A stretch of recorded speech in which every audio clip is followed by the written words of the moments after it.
Good morning. Today we welcome a very strong individual who has greatly influenced our government's environmental and human rights changes. She is also one of my political role models. Please give a warm Spartan welcome to our local MP and leader of the Green Party, Elizabeth May.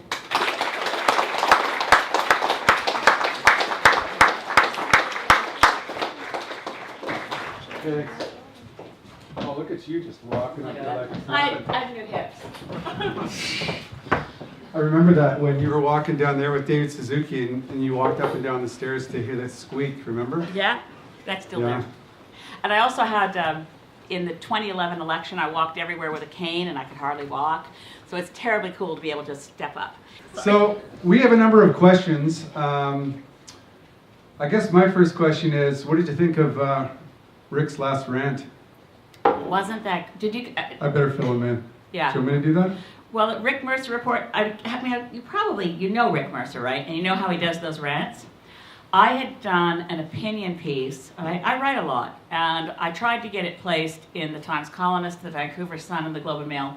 Nobody would have my opinion piece, which it was a critique of Stephen Harper's economic policies. It ended with the line, "When will someone please say the economist is naked?" Now, that's a play on the emperor is naked and Stephen Harper's various claims to be an economist, which he's not. He has a degree in economics, a little different thing. And one of the examples I pulled out of where his policies have not helped Canada's economy has been a systematic set of policies that undermine tourism in Canada. Now, I don't understand what Stephen Harper has against tourism, but he has done quite a lot of changes to public policy that make it harder for Canada to attract tourists, and we have 600,000 people employed in tourism. So one of the things that was in this opinion piece, which ended up being published online by an online magazine called iPolitics, was that we don't spend a dime in the United States market to advertise vacations in Canada. Stephen Harper cut it out a few years ago.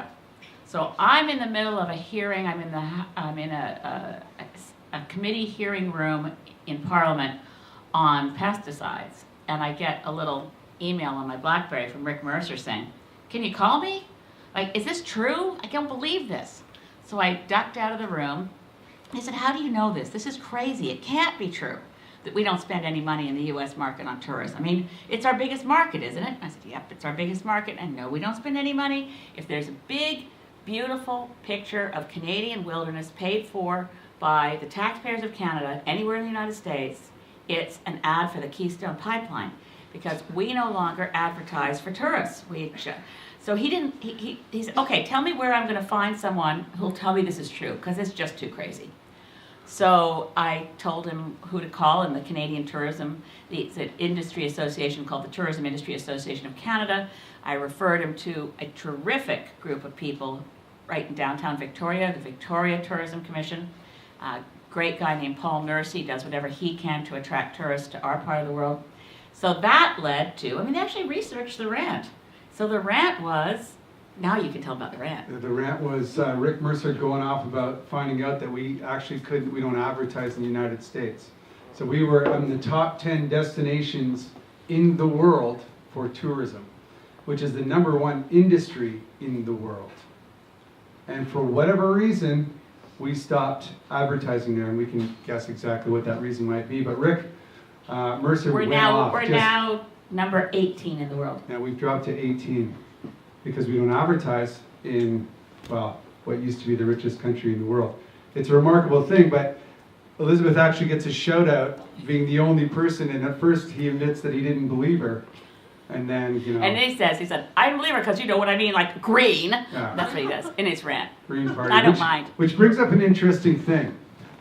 I know that he tried to get you to cut down a tree with a chainsaw once. I did that with him, but he first had to prove to me it was going to be a dead tree.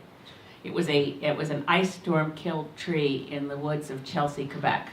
Yeah. And we still had an argument about the benefit of that tree. I don't know how many of you have taken ecology yet, but the benefit of a dead tree, a standing snag, as they say in forestry terms, because cavity-dwelling birds and lots of critters enjoy a dead tree. And he said, "Yeah, but the tree could fall on that house, so it's the habitat for the people in that cottage who happen to be his producer's mother." Or, so we cut we cut down a tree together. Huh. It was good TV, actually. You can find it on YouTube if you want. It was a long time ago. It's great TV. You really need to see that. I mean, it's like Jon Stewart.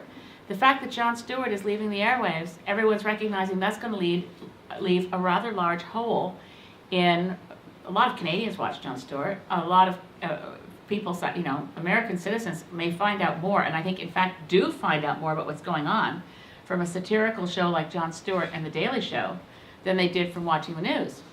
And that, in a sense, is also what Rick Mercer does. Rick Mercer Report is mostly funny all the time, but his rants take a look at something through a political lens. And I think he provides, you know, he's obviously brilliant and funny. And yeah. So my question is, given everything that's happened and all the changes in Parliamentarian of the Year 3 years in a row in various categories, when he says something like, oh, because, you know, she's from the Green Party, when he's off camera and he's not trying to be funny, what does he really think? Well, this is hard for me to say out loud because it sounds like I don't know. I'm very, very committed to never becoming a politician. I don't want to ever be the kind of person who brags. I find it obnoxious. But the reality is that off camera, most journalists regard what I'm doing as real work that they take seriously. So I'm taken very seriously by other parliamentarians and by journalists. I feed them a lot of their stories. I dig stuff up, and sometimes it's stuff I can't use yet in Parliament. But I want somebody to get it out there publicly. And also I'll know that the Green Party doesn't get, yet we will, but we don't get the same share of the media space, right? Even if I've dug something up, been the first person to discover it, worked really hard on it, if we do it in a Green Party press release, it might get picked up as a story, but it won't mention the Green Party. So I'm kind of used to it. And I don't mind as long as there's a sense of steady progress, that they're taking me and the Green Party more seriously all the time. In fact, because we have so many stellar candidates running, and this is terrible. I really want to be nonpartisan, and then you throw me these questions, and I have to talk about great the Green Party. We have great candidates running for 2015. So for the first time, I'm seeing pundit-type people writing articles about how, oh, wait a minute, we better start taking the Green Party seriously this election. There was one recently, also in iPolitics, pointing out that the Green Party can win a bunch of seats this time. We're going to have to take, and the political class in Ottawa better start taking Elizabeth May and the Green Party seriously, because they could easily end up with balance of power in a minority parliament. And I don't know where you're at in terms of looking at the way Parliament functions, but minority parliaments can do a lot of good things. It's not, I actually think it's a preferred result from an election, is that no party have a majority, but that the minority situation forced people to work together. And that's what I think can happen at the end of the next election, as long as there are enough of us as Greens, the difference being that we actually want to work with other people. So if you have separate parties, such as in 2006, Stephen Harper and the Conservatives had the minority of seats, but they had more seats than the Liberals, which were the next party at that time. They were the official, Liberals were official opposition. The Conservatives had a minority. But at any time, the Liberals and the New Democrats could have decided to work together, and Stephen Harper would have been opposition. Because we elect a parliament, we don't elect a prime minister. And so the fluidity of Parliament, the ability to choose, okay, who's going to have the confidence of the House? I mean, that's the only question. That's what makes someone a prime minister. It's not the election.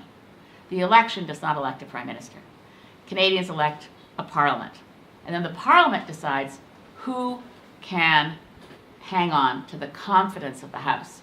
So at any time between 2006 and 2011, the opposition parties could have decided to make Stephen Harper the ex-prime minister and make him leader of the official opposition.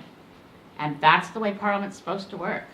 So I think a minority parliament with people who will do what didn't happen between 2006 and 2011.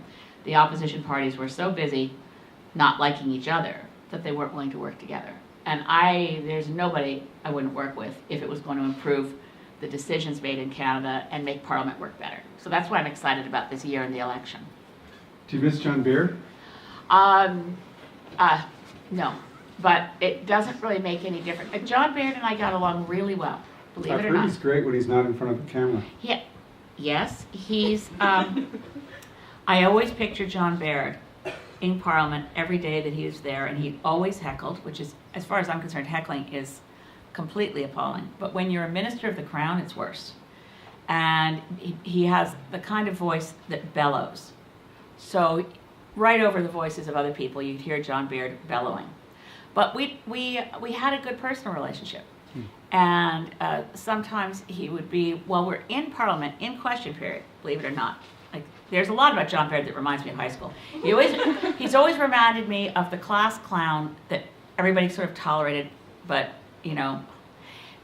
So we'd be blackberrying each other silly little jokes, and then stand up, and then he'd say something ridiculous. My funniest moment with John Baird, I think, was I'd done a question in question period. I know what's coming with this one. Well, I'm very serious about Westminster parliamentary democracy, and the things that are really threatening Canada's democracy right now are, you know, at their foundation is a collective willingness to forget what kind of system of government we're supposed to have. So when I say collective willingness, the media is in part of this, the other political parties, their leaders, their backrooms, to sort of play a new game, which isn't Westminster parliamentary democracy, but which is called, let's pretend we're America. Right? So let's pretend we're having an election and we're going to elect a prime minister. That is all so bogus. And it's also dangerous. And it's allowed the development of what's become a big institution in the way government works. In fact, it runs everything. It's the prime minister's office. You go through the Canadian Constitution, and there's no mention of political parties in our Constitution. There's no mention of prime minister or a prime minister's office as the central agency that decides everything. So I got up in the House one day. I think my excuse for the question was to ask the Minister of Finance if we weren't prepared to make some cuts, because the Prime Minister's office is now $10 million a year, just about. And this is all people who work for the Conservative Party. They're not doing public service, nonpartisan jobs. They're there to make sure that the Prime Minister and that party get reelected. And my concern is that ever since Pierre Trudeau changed what had been the Prime Minister's small staff of stenographers and file clerks into a kind of a power base, Pierre Trudeau's version in 1970 was pretty modest. And then the next Prime Minister made it bigger. Mulroney made it bigger and consolidated the powers that he'd found, and then Chrétien did the same thing. Jean Chrétien, Prime Minister's office, got even bigger under Jean Chrétien, but nobody has taken it off the charts in terms of concentrating power the way Stephen Harper has. So I asked this question in the House about would the Minister of Finance consider cutting the budget in half. It was a good start, save $5 million, because it's an institution where, and this is how the Conservative backbenchers refer to the PMO, they call it the guys in short pants. Mostly because men in their 50s have a guy who's about 25 telling them what they're going to say that day and swearing at them afterwards if they get it wrong. So they don't like these guys very much. So I said, so the guys in short pants that are bullying members of Parliament, harassing civil servants, and muzzling scientists, maybe we could cut them back. When question period was over, John Baird jumped up and said, point of order, point of order. And the speaker, usually you can't hear the speaker saying anything under his breath, but on this it was audible. You could hear Andrew Scheer, the speaker, saying, oh dear. He said, does the Honourable Minister for Foreign Affairs say, yes, yes, Speaker, I am appalled by the sexism of the Honourable Member for Saanich Gulf Islands, the sexism of attacking the boys in short pants. Well, I actually said guys, but that's right. Yeah, and there are very many fine women working in the Prime Minister's office, and I'm appalled by the sexism. And it was sort of, you know. So I got up, and the Speaker said, this Honourable Member for Saanich Gulf Islands, must you respond? I said, yes, I must apologize, because the Honourable Minister of Foreign Affairs is quite right. There are also women in Prime Minister's office harassing members of Parliament, bullying civil servants, and muzzling scientists. And everybody in the House, including all the Conservatives, cracked up. It was very fun. But that's the kind of thing Baird does. It was just a goofy thing. Goofy. We have 4 or 5 questions. Ready? Here you go. This is Jenna. Do you have an idea or plan as to how you are going to fix climate change? If so, what is it? Thank you, Jenna. I have a plan and I have ideas. I don't know how much time you want me to take to answer the question, but let me share with you that the there is a global process underway right now within something called the Framework Convention on Climate Change. The negotiators represent every country on Earth, and they've been meeting steadily to try to develop a treaty that would include all nations so that they would have specific targets with the goal essentially of just the goal is to get away from fossil fuels altogether. It's not just small changes, it's a transformational economic change to move off fossil fuels as a source of energy. And to also put effort into replanting forests, that will help, to also adapt to the levels of climate change we can no longer avoid. And that process within the United Nations, though, is every country on Earth sending negotiators. We meet every December, roughly, for 2 weeks to try to improve on progress towards a treaty. Now, the deadline for the treaty is this year.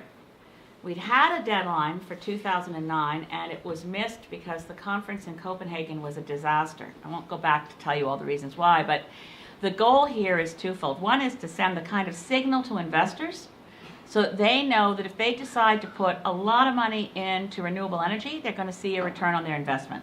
They're not going to find out that the governments of the world have pulled the rug out from under them and decide, oh yeah, well, we don't care about climate change anymore. We're going to go back to really cheap coal. So all of you people who've invested in photovoltaic roofing tiles and windmills and tidal power and geothermal and conservation, you won't be able to make money on it because we've abandoned the plan. So that's why a treaty helps. A treaty also helps because it provides equity. A lot of the poorest countries on Earth are going to have the worst impacts of climate change, particularly low-lying island states that are threatened with rising sea levels. There are a lot of equity issues here between what we call the global south, or poor countries, and industrialized countries. And then, of course, there are a lot of emerging, what used to be thought of as developing countries, that are major polluters, like China and India and Brazil, and they have to be part of it too. So it's a complex process. My number one plan is to get through this election with enough Green MPs that I can negotiate with whoever else in the House we can negotiate with, to say that negotiation in Paris, December 2015, Canada has to move into the lead. We have to go there with the best negotiators we can find, and goodness knows Canada has great negotiators. Diplomats who negotiated Kyoto, who negotiated in Rio, bring back the best team and make sure the convention succeeds, because we can't risk a failure. And then the Canadian economy will benefit from a lot more renewables, a lot more energy efficiency, a lot of jobs in clean tech. So that basically is a rough outline of where we are right now. 2015 is going to be a good year. We're going to come back to you. Thanks, Jenna. Ready?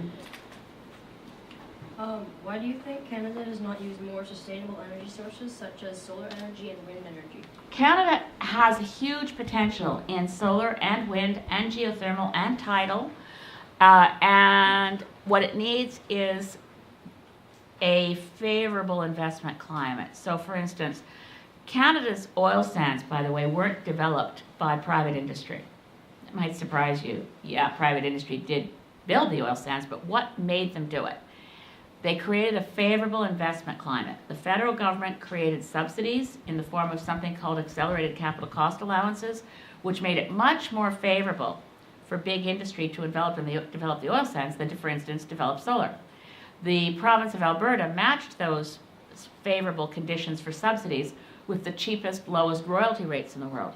So there was a decision taken, and this all happened, by the way, in 1996, when oil was selling for less than $30 a barrel. I don't know how many of you are paying attention to all the news now about the falling price of a barrel of oil. It's fallen, but it's still above where it was in 1996. Oil sands bitumen is really expensive to develop, and you couldn't make money developing the oil sands when a barrel of oil was selling for $30 a barrel. So it took a government decision that this was something we were going to do. We have not made anything like the same kind of decisions to create a favorable investment climate for renewables. Canada is the only country on the planet that currently is not a member of the International Renewable Energy Agency, which is where people meet to gather to discuss the newest technologies, how to create the right policy environment. One of the right policy tools, just as an example, they used in Germany when the German Greens were in coalition there and forced them to do it, is something called a feed-in tariff.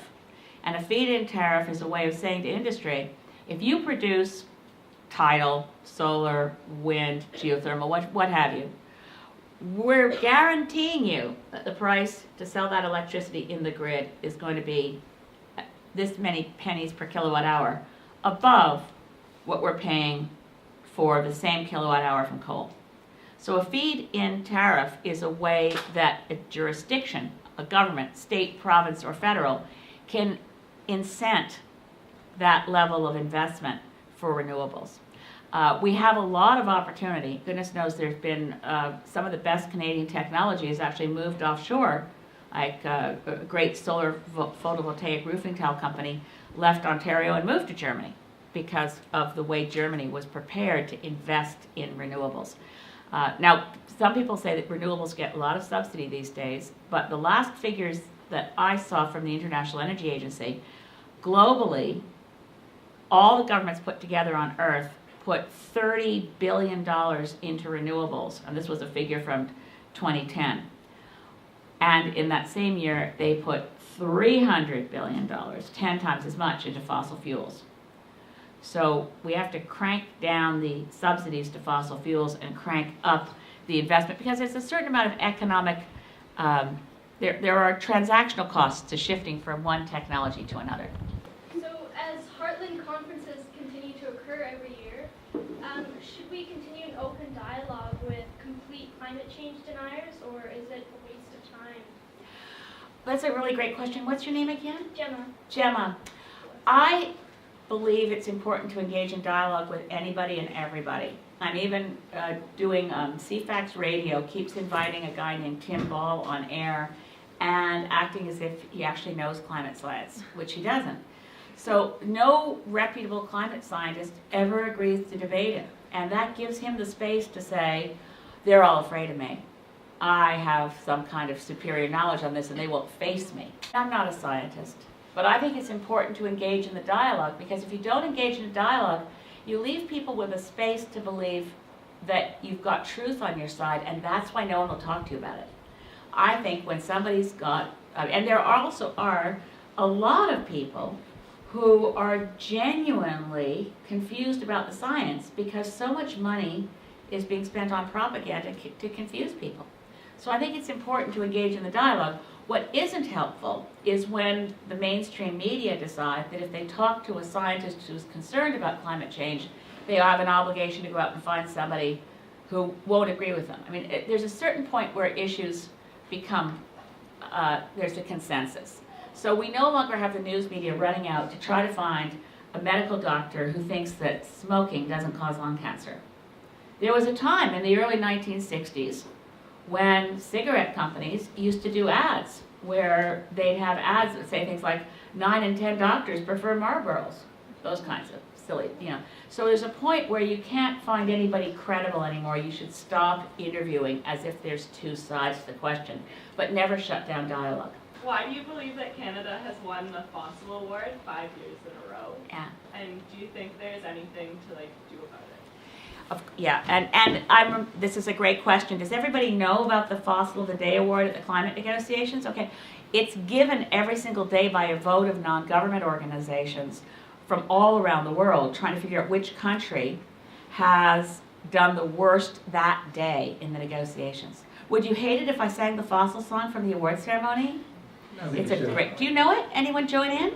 Fossil of the day, fossil of the day, who is bad and who is worse? Fossil, and we all gather around and sing it together. It's done. It's done like the Oscars. It's a way of the civil society present at the conventions shaming the country that has made the negotiations worse that day. So it means that our negotiating team has been sent to these negotiations ever since Stephen Harper became Prime Minister. We've been cleaning up on the fossil awards. And last year in Warsaw, and I'm the only member of Parliament from the opposition parties who goes to these things anymore. And I really do believe it's important, because if you're going to negotiate a treaty, you need to know the positioning, the issues. How it's not enough to just show up at this negotiation in Paris and pick up without an in-depth knowledge of where all the other countries stand and what kind of trade-offs have been getting made over a period of years. But last year in Warsaw, where I attended the climate negotiations with the government of Afghanistan, because I couldn't get credentials with my own country. And the NGOs from around the world told me that they decided to stop giving Canada a fossil because Canada was incapable of being shamed. They said there are countries where it would do more good to give the fossil. Canada is still the worst country in the room, but they've decided that it doesn't do any good because when fossils of the day are mentioned in Parliament, the Conservatives cheer. They've managed to turn it around to where it doesn't shame. And that to me was really hard. I begged the NGOs from around the world, I said, I think it still matters to Canadians to know how we're doing in the negotiations. So in Warsaw, we didn't get any fossils. We picked up a bunch of fossils in Lima this last December. But the purpose of the fossil award is not just to get publicity or have the fun ceremony at 6 o'clock every evening during the climate negotiations where the Climate Action Network globally pulls it together. And literally you get a whole cluster of delegates from all around the world wondering who's going to get the fossil for the day. It actually, as a side event, it has significant impact on the negotiations. Countries don't want to get the fossil. And people suddenly realize Harper doesn't care. Canada doesn't care. It can be the colossal fossil every year and it won't affect our negotiations. We won't get better. So the way we get better is after an election. And the way I hope that Canada never gets another fossil. I hope we move back to where we used to be as a country. We used to be, and I don't know how many of you know this, we used to be in the lead on climate change.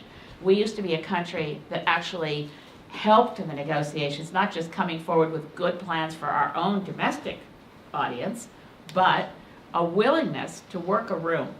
You know, to say to England, if England's being silly about something, or to go and talk to New Zealand and England and then work our way around and say to Brazil, well, if we did this as a group of wealthy nations, would you be willing to take on that? There's a lot of corridor talk. People often ask me, why do all you people who care about climate change go to a global meeting? Surely in the 21st century, there's got to be a better way to negotiate a treaty than 10,000 people all flying to the same city. I wish there were, but there's corridor talk. And you can't do that with Skyping, and you can't do that any other way. You need to get all of these different governments in the room. And I'm hoping we never get a fossil again.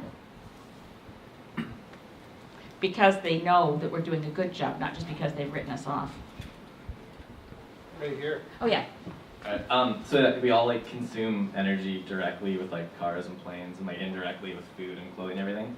I just wondered how you feel about a carbon tax on consumption to like reduce consumption and fund green alternatives, and your opinion on carbon offsets and kind of what the political issues that would be. And what's your name? Gabe. Gabe, Yeah. thank you. Well, the Green Party of Canada right now is the only party that is unequivocally in favor of a price on carbon. The system that our members have chosen, and which I think is a really great way to go at it, is something that's been advocated by the Citizens Climate Lobby, and it's called carbon fee and dividend. So the way it will work is it's different from taking a tax into the general revenues of the Government of Canada. The money that would be collected on pollution, basically carbon pollution at the source would be taxed, and then that collection of money would be cut up into individual checks and mailed to every Canadian. So it wouldn't become part of a revenue stream to pay for schools and hospitals and all the things governments do. It would become an immediate dividend to every Canadian. That way, if the price of energy is going up as a result of a carbon tax, every Canadian has more funds in your own pocket to figure out, okay, I'm going to give up on my car and get a bus pass, or maybe I'll just use this money to do a better job insulating my home, so I'll save a lot of money, particularly in climates harsher than ours.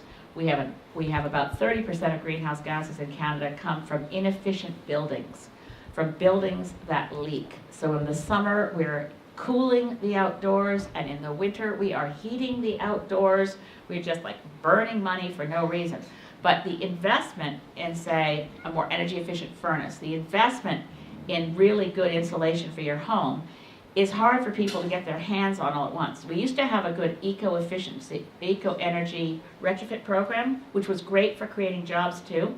So we need to bring that back. Anyway, so the fee and dividend program, I think, is the best form of tax because it also will speak to equity issues. If you're at the if you're earning $24,000 a year and you get a check for $2,000 as your dividend on the carbon fee and dividend, that's a really big help in your life. I mean, if you're making $500,000 a year and you get the $2,000, you're not going to care much. But so it's going to actually create greater equity in helping poorer people more than wealthier people, even though the check amount is exactly the same.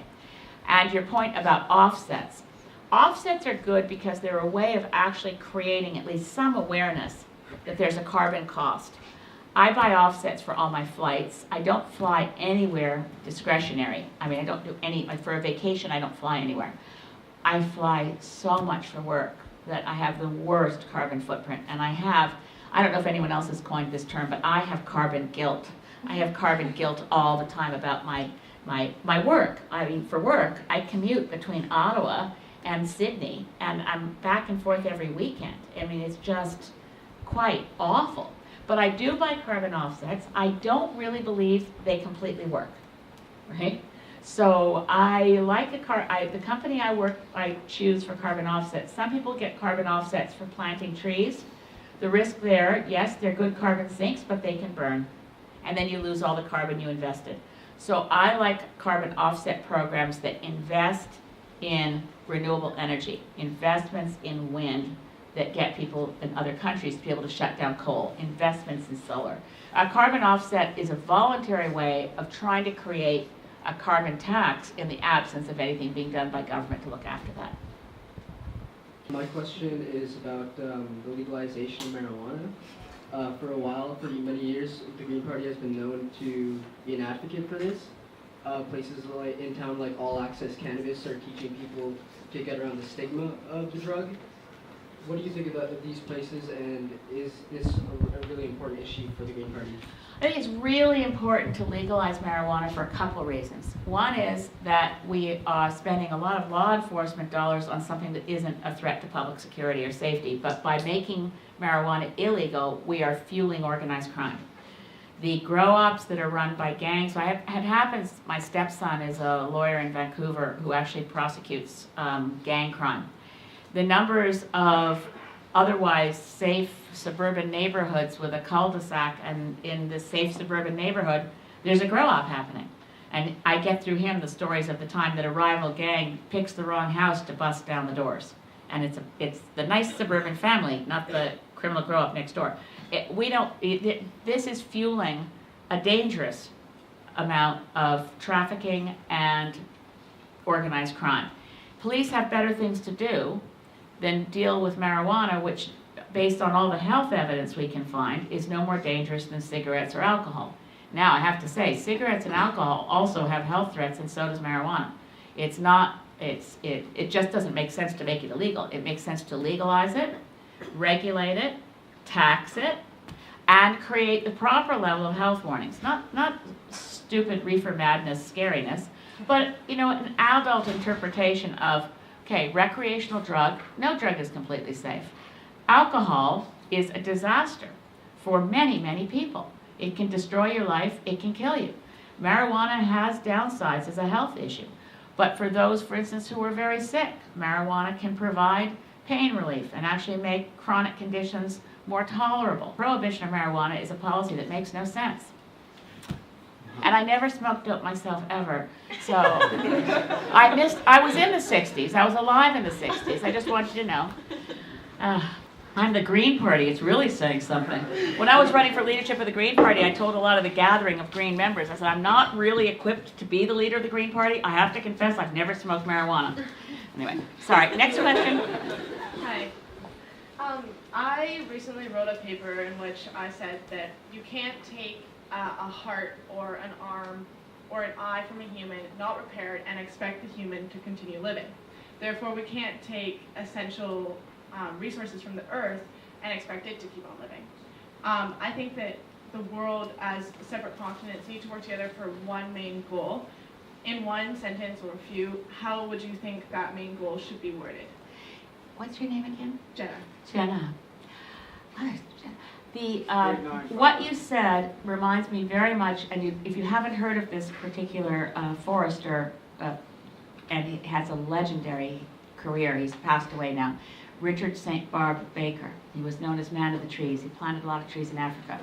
Richard St. Barbe Baker used to say, if a human being loses a third of its skin, it can't survive. And if the planet loses a third of its forests, it will not be able to survive. So your analogy is really profound and true. So how do we do that? We have to, as a family and a community of nations, understand that there are priorities. And there are always distractions. There are distractions that become misunderstood as priorities. I think that terrorism is a current distraction. Short-term economic downturns are a distraction. It's not to say that they shouldn't be dealt with. But when we're looking at the threat of global climate change, and I was very pleased to see President Barack Obama say out loud, because for someone in politics to say it, it's brave, climate change is a bigger threat than terrorism. Right? So we need to keep, if you think you keep your eye on the ball, you think about David Suzuki's Blue Dot Tour, we know what that ball is. It's planet Earth, and it's where we live, and there's no other place to go. So if we can keep our focus on environmental health and sustainability, then so many of the other things will work better too. If we could get rid of fossil fuels and shift to clean tech, we would be creating many more jobs around the world. And one of the things that fuels, I believe, one of the things that's fueling current terrorist threat is that we have a large cohort of underappreciated, unemployed, and I'm not speaking of Canada, but globally. It's a tremendous problem of youth unemployment. It's true in Canada too.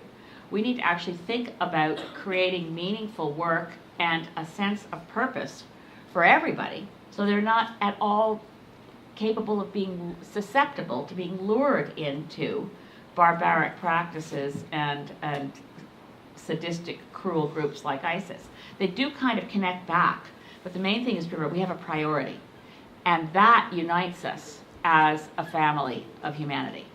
I know a lot of us are going to be able to vote in the next federal election, so do you have any advice that you'd like to share? Yeah, that's a great. How many of you will be voting, be 18 by October? Okay. And how many of you who are 18 by October absolutely know for sure you're going to vote? Okay. So one of the things that you can do to help, and this is that Saanich Gulf Islands, by the way, there are two little tiny ridings in PEI that had 30,000 people in them that had higher voter turnout by a smidge. But we were a riding of 100,000 people in 2011. And of basically, other than the two in PEI, we had the highest voter turnout in Canada, which is really important. Right now, Joanne Roberts, who's running for the Green Party in Victoria, and we have a challenge to each other. We're going to see which riding has the highest voter turnout. Not the highest vote for Greens. Which riding is going to have the highest voter turnout? Voter turnout matters no matter how you're going to vote. So because you guys are extraordinarily engaged and well-informed, it would be fantastic if between now and the election, you found somebody, basically like the buddy system. It may not be even somebody your age. It might be a friend of your parents that just doesn't vote. Find someone who isn't planning to vote and make it your job to get them to the polls. Don't tell them how they're going to vote. If they don't know, you can say, well, here are the websites of all the different parties. Figure it out. But you're going to vote. Next time around, they've made it harder for people to vote because there are new requirements for proof of where you live. And that's why being really informed early is going to help. I urge you, if you're voting for the first time and you're bringing somebody who hasn't voted for a while or may have never voted, vote on one of the advance poll days. Because then if there's something wrong with your paperwork, you've got backup time to fix it and go back and try to vote again. And I say to people, I've been saying to youth groups quite a lot, because you probably know that between 18 and 25, that age group votes less than any other age group in Canada. The age group that votes more are people my age and older. So over 60, they're voting a lot. So they're making a decision about your future, while a lot of people 18 to 25 are letting people who are going to be dead by the time the trouble hits. Really got to get people who are younger, who have more of a stake in the matter, out to vote. And what I've been saying to people is, if you don't think your vote counts, why do you think Stephen Harper went to so much trouble to make it harder for you to vote? Because the so-called Fair Elections Act, one of the groups it's really going to hit is students. Because if you've moved from home to attend a university, proof of where you live to go to the polling station near your university is going to be much harder than it used to be. So that's, I think, a deliberate effort because the Conservatives don't think that people 18 to 25 are going to vote Conservative, so they'd rather you didn't vote at all. I don't care if you're going to vote Green or not. I want you to vote. Really matters to increase voter turnout everywhere across Canada. The Liberal Party has decided environmental consciousness is now one of their goals. And they have a plan to I'm have- stunned. I have seen no sign of it. I know, it was crazy to hear in the paper this morning. They plan on making individualized provincial action plans that are guided under the federal leadership of the party. Is this a practical system, or is this a bogus election platform to get into office in November? Yeah. I can't stand political parties. That needs to be said, because otherwise it sounds like I'm just being nasty about people. They've done some kind of calculation that they think they can steer their way through the election without actually taking a position on key things. If you're serious about climate action, you need a plan in which the federal government shows leadership. You cannot sit back and say the provinces will do all of this as a patchwork quilt and the federal government will kind of, coordinate or orchestrate it without taking any, tons of the levers of power to make the difference on climate change are in federal hands. Building codes. I mentioned all the leaky buildings. Building codes may not sound exciting. What if we ramped up building codes to make them as energy efficient as possible? Revolutionize the way buildings are being built. And a new building that's built to lousy efficiency standards is a sin in this day and age because, as you know, buildings last a long time. Somebody builds a new house, basically they figure the 30, 40-year turnover of housing stock. To build an energy inefficient building in 2015 is outrageous. So that's just one example. Tax system, obviously in federal hands. You've got to have a carbon price, and it doesn't make sense to have lots of different provinces figuring it out for themselves. We're never going to hit our targets if that's the way we're going. So I'm afraid I'd have to say I think that's political pandering. On the other hand, there's no question in my mind that we will have a better climate plan by any combination of Green, Liberal, NDP cooperation that we would ever get from the Conservatives. But that's only as long as Stephen Harper is leader. When it was the Progressive Conservatives under Brian Mulroney, Canada was in the lead on climate change. So there's something very specific to Stephen Harper that doesn't want to do anything on climate. So I'm always open to negotiating with anybody because we can't accomplish anything we want if we don't care who gets the credit. And I don't care who gets the credit, I just want them to stop being idiots. That would be nice. Sorry. Do you think Justin Trudeau could make you Minister of Environment? I wouldn't take it. Wow. No, I wouldn't. I've thought it over a lot. And the reason is I've got lots of friends in Green parties around the world. I don't know if you knew this. There's 70 Green parties around the world. And in many cases, we're in coalitions with other parties. And in talking it over with my friends who've been in the coalition situation, it becomes really stressful to figure out, because you pull out of the coalition, the government falls. It becomes a really big deal. You don't basically have any subtle ways of exerting control over what the government's doing. You have only one option, pulling out. I'd rather do, and I don't know if you guys have ever studied the period of the late 1960s when Lester B. Pearson was Prime Minister. I think it's worth studying that again. I think it's worth, not just for high school students, but people my age. A lot of people have forgotten that in the late 1960s, there was a minority Liberal Parliament with an NDP balance of power. David Lewis was leader of the NDP, Lester B. Pearson was leader of the Liberals. Together, in that Parliament, without an official coalition, we got universal Medicare. Our health care plan was passed in that period with a minority Parliament. We got unemployment insurance. We got old age pension. We got the flag coming up to the 50th birthday on Sunday. Those things were done in a minority Parliament with an NDP balance of power through cooperation. And I think we'd be far better off, and I'd be better off. The minute I accepted a cabinet position, everyone would say, oh, we always knew she just wanted to sell out and get power. I'd be much happier being actually able to influence the decisions that matter and be flexible enough to say, sorry, I can't support you on this one. Your government's going to fall if you insist on whatever, fill in the blank. So we've had a few issues in recent years with politicians being held accountable, both in a political sense and I guess a personal sense. So you've already mentioned offsets as a personal effort, but what are your political efforts to be transparent with the public? Yeah, I was also the only member of Parliament who sent out a Christmas card on recycled paper this year. It's a small thing, but it drove me crazy that the House of Commons Christmas card system, which is free to all MPs, only used virgin paper.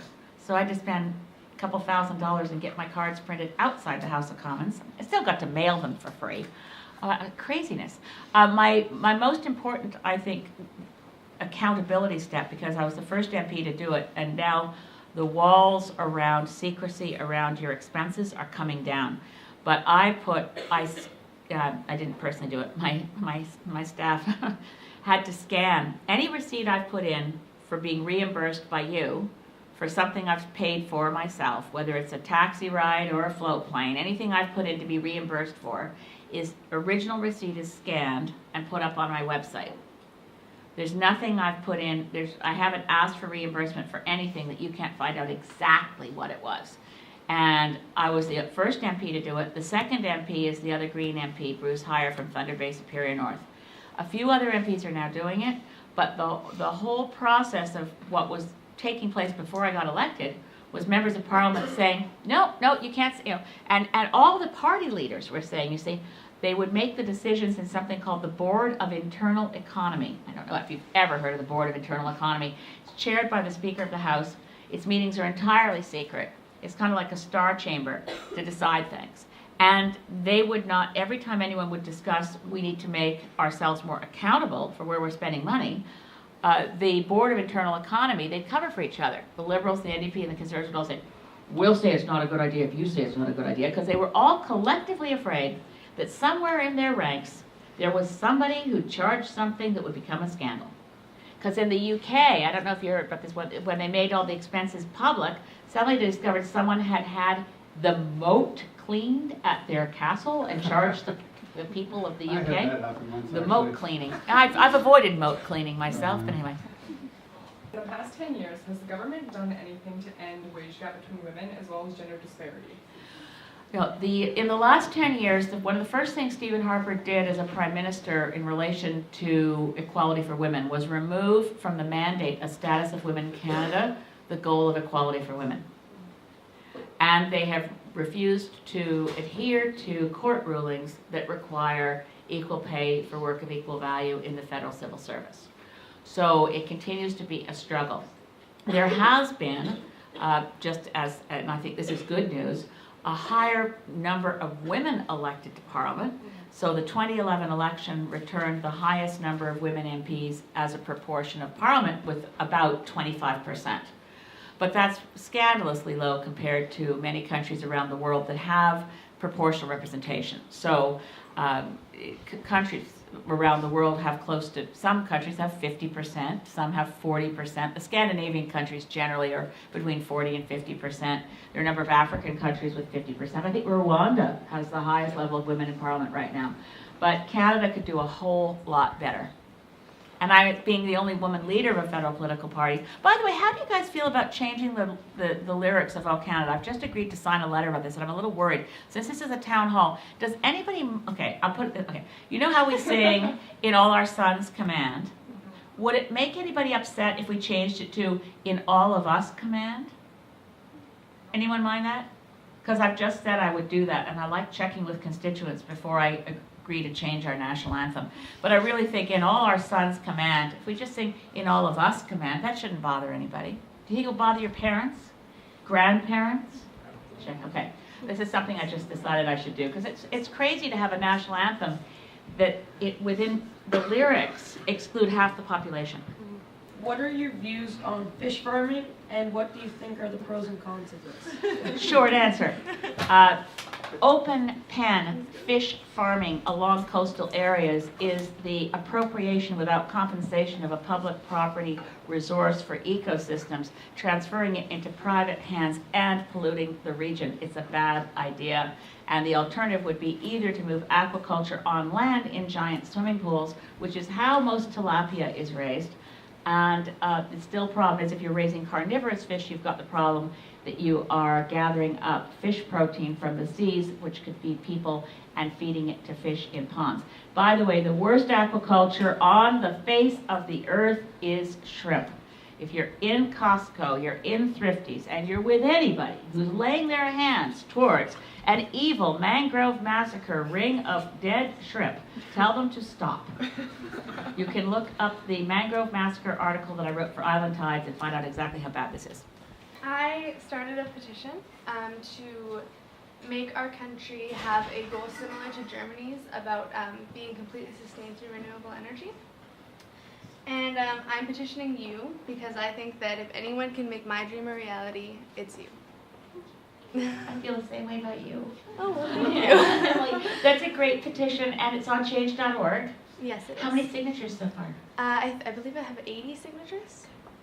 Okay, well, we should link it in. I'll put it on my website too. All right. So we'll get more people to sign on. And absolutely, Canada has enormous potential in renewable energy. The whole planet, I mean, the amount of energy that comes from the sun, I don't need to tell you, you know all this. The energy from the sun could replace fossil fuels tomorrow if we just harnessed it. Exactly. And we figured out the best way to use it. And renewable energy just needs help with the storage piece, and we can figure that out too. There's a lot going on. Really, I think it's a sensible thing that we shouldn't be dependent. It's really an addiction problem we've got, right? I don't know how you feel about it, but we're addicted to fossil fuels. And like all addictions, it's not healthy. So we'll be using fossil fuels for some time. We will be. Yeah. But we should be in the process of transitioning to a renewable economy. And I'm so grateful that you did a petition aimed at me. Okay, so I promise we'll do it. But I need you to help me. Yeah, I will.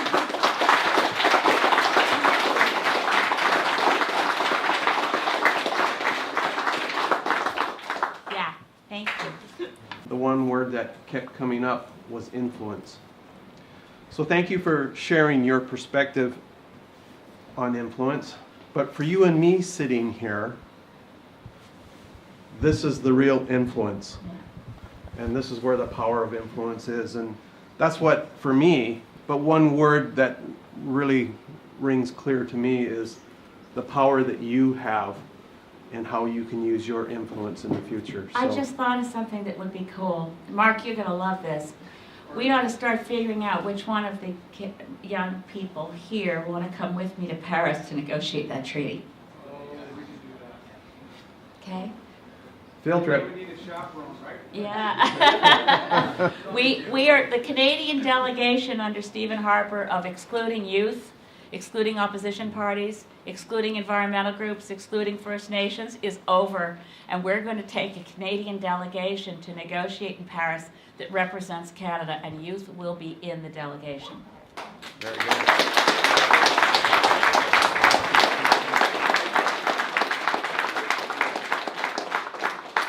Once again, Elizabeth, thank you for joining us at the time that you give to Claremont over and over. We really appreciate it. I love being here. Merci beaucoup à tout le monde qui sont dans mon équipe à Paris. Your job, if you were here, is to pick one person from Parkland, one person from Stellies, and make sure that they vote in the federal election.